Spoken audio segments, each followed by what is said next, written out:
Wow. What a way to start a game, a period.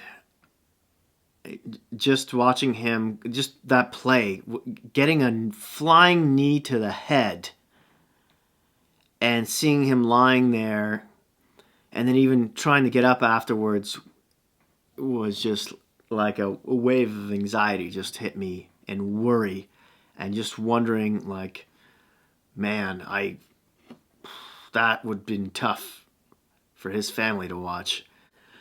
I mean, the good news is he was awake when all said was, and when all was said and done, and he sort of gave the thumbs up after they stretchered him out. So here's to hoping he gets healthy first and foremost. There seems to be good signs coming from the hospital since the incident occurred. So now the Leafs got to move forward without their captain, and the lines were just constantly being juggled throughout the rest of that game. And it started to make me think, what are they going to do moving forward?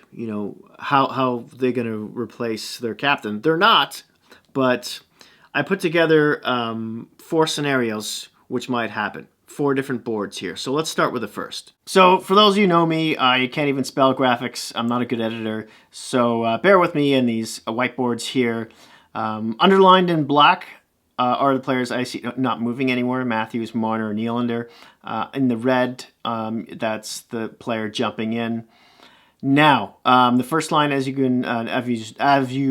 have noticed, English, has not changed with Hyman, Matthews, Marner. Second line, Kerfoot will probably end up maybe in the center if this is the case. Maybe Foligno more on the left wing there with Nylander on the right. On the third line, I got Mikheyev moving back to his strong side on the left, and Spezza moving up from the fourth line.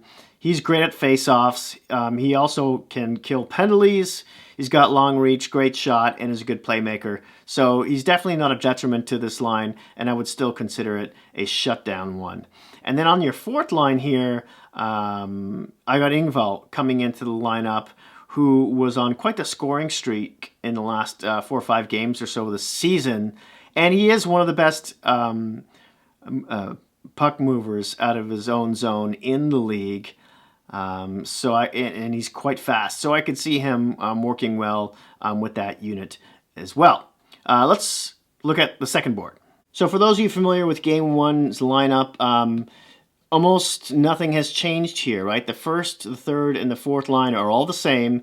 It's the second line that's somewhat different. Nylander, of course, is still there, but Foligno moves from the left wing to the center because he can play all 3 forward positions.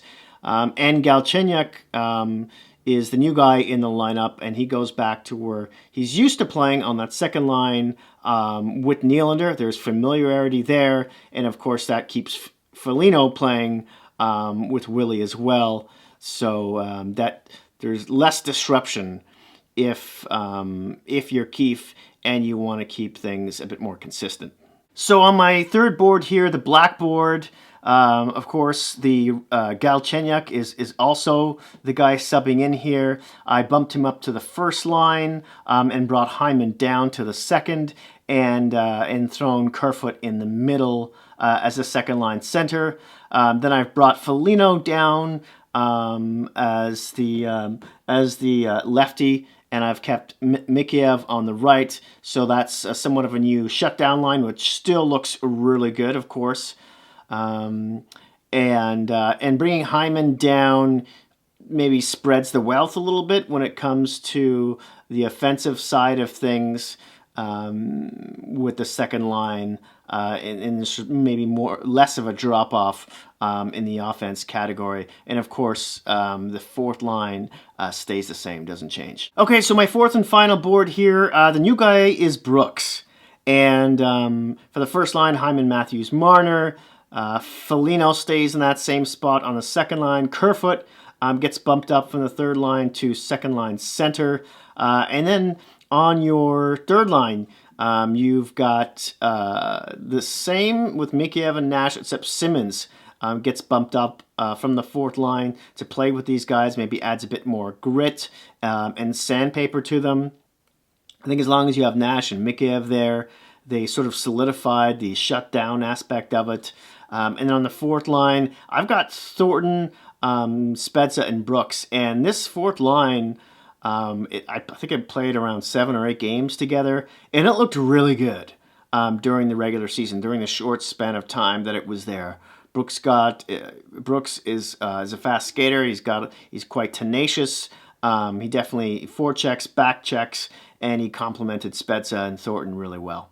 So when it comes to the hits, it was a freak accident. I don't think Perry meant to hit him. I think he had his eye on the puck, and that sort of happened in front of him, and he tried to move out of the way last minute, and that's what happened.